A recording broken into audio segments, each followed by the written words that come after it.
আমার সব পকোড়াগুলো ভাজা হয়ে গেছে, এবারে ভেতরটা কেমন হয়েছে দেখা যাক।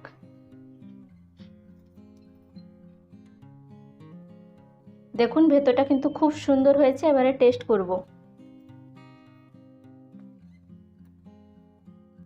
কি বলবো বন্ধুরা, অসাধারণ টেস্ট হয়েছে, একদম দোকানের মতন মুচমুচে ও ঝাল। হাই বন্ধুরা, নমস্কার। আমি মন, স্পাইসি কিচেন উইথ মন চ্যানেলের পক্ষ থেকে আপনাদের সবাইকে অনেক অনেক স্বাগত। আশা করি আপনারা সবাই ভালো এবং সুস্থ আছেন। আমি আজ এমন একটি রেসিপি বানাবো যা বর্ষাকালে অত্যন্ত জনপ্রিয়, কারণ এর উপকরণগুলি সবসময় বাড়িতেই থাকে এবং খুব সহজেই বানানো যায়। বন্ধুরা, আজ আমি বানাবো ডালের পকোড়া। ডালের পকোড়া প্রায় সবাই বানাতে পারে, কিন্তু আমি কিভাবে বানাই আজ সেভাবেই দেখাবো।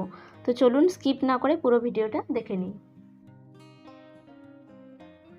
বন্ধুরা, আমি ডালের পকোড়া বানানোর জন্য এখানে 200 গ্রাম মুসুরের ডাল নিয়ে নিয়েছি। আপনারা এর পরিবর্তে অন্য যে কোনো ডাল নিতে পারেন। আপনাদের সুবিধার্থে এবং ভিডিওটা যাতে খুব বেশি বড় না হয়ে যায় তার জন্য 2 ঘন্টা আগে থেকে আমি ডালটাকে ভিজিয়ে ছেঁকে রেখেছি। দেখুন ডালটা কত সুন্দর ফুলে গেছে। এবার আমি জারের মধ্যে ডালটাকে ঢেলে নেব। জল না দিয়েই ডালটিকে বাটবেন। আমি ডালটা মিক্সিতে বাটছি, আপনারা চাইলে শিলনোড়াতেও বেটে নিতে পারেন যদি বাড়িতে মিক্সি না থাকে। আমি ডাল বেটে নিয়েছি। একদম ডালটাকে মিহি করে বাটবেন না, একটু গোটা গোটা রাখবে। দেখুন, এবারে মশলাগুলো দিয়ে দেব। 2 চামচ বেসন দিয়ে দেব। বেসনটা বেশি দেবেন না, তাহলে ডালের স্বাদটা পাবেন না। দিয়ে দেব কুচনো পেঁয়াজ। আমি এখানে 2টো মিডিয়াম সাইজের পেঁয়াজ কুচিয়ে নিয়েছি। কাঁচা লঙ্কা, আমি এখানে 3টে কাঁচা লঙ্কা নিয়েছি। 1 চামচ আদা রসুন বাটা। স্বাদ মতো লবণ, হলুদ গুঁড়ো, স্বাদ মতো লঙ্কা গুঁড়ো। দিয়ে দেব 2 চামচ চালের গুঁড়ো। চালের গুঁড়োটা দিলে পকোড়াটা খুব সুন্দর মুচমুচে হবে। আপনারা চালের গুঁড়ির বদলে কর্নফ্লাওয়ারও দিতে পারেন। 1 চিমটি খাওয়ার সোডা। দিয়ে দেব অল্প পরিমাণ সরষের তেল, আপনারা এর বদলে রিফাইন তেল দিতে পারেন। বন্ধুরা, আমার সব মশলাগুলো দেওয়া হয়ে গেছে, এবার এটাকে আমি ভালো করে মিক্স করে নেব।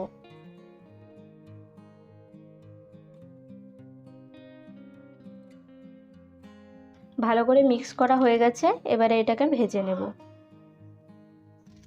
কড়াইটা গরম হয়ে গেছে, এবারে তেল দিয়ে দেব।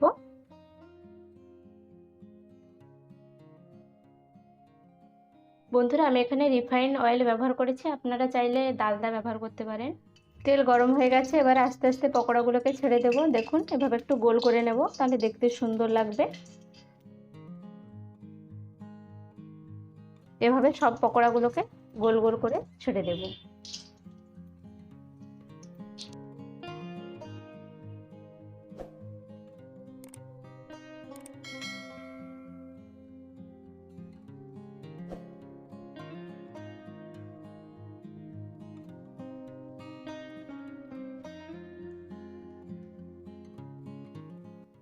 মিডিয়াম ফ্লেমে পকোড়াগুলোকে ভালো করে ভেজে নেব।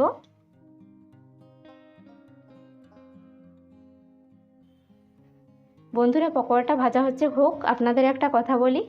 আমার চ্যানেলটা তো খুব নতুন, আমি প্রতিনিয়ত ভিডিও আপলোড করছি।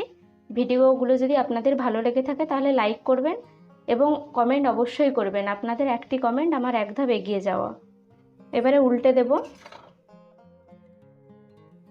দেখুন পকোড়াগুলোর কালার কিন্তু খুব সুন্দর এসছে। বন্ধুরা, আপনাদের সাথে গল্প করতে করতে পকোড়াগুলো ভাজা হয়ে গেছে, এবার এটাকে তুলে নেব।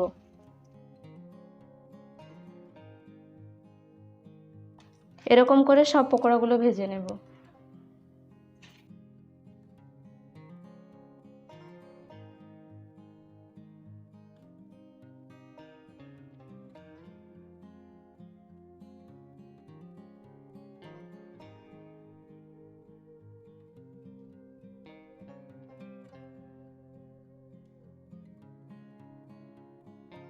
পকোড়াগুলো ভাজা হয়ে গেছে, এবারে তুলে নেব। আমার সব পকোড়াগুলো ভাজা হয়ে গেছে, এবারে ভেতরটা কেমন হয়েছে দেখা যাক।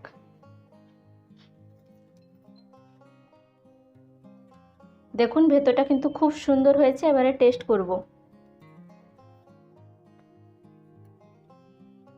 কি বলবো বন্ধুরা, অসাধারণ টেস্ট হয়েছে, একদম দোকানের মতন মুচমুচে ও ঝাল। আপনারাও প্লিজ একবার বাড়িতে ট্রাই করে দেখুন, কেমন হয় আমাকে কমেন্ট করে জানাবেন। ভালো থাকুন, সুস্থ থাকুন, দেখা হচ্ছে পরের একটা খুব সুন্দর রেসিপি।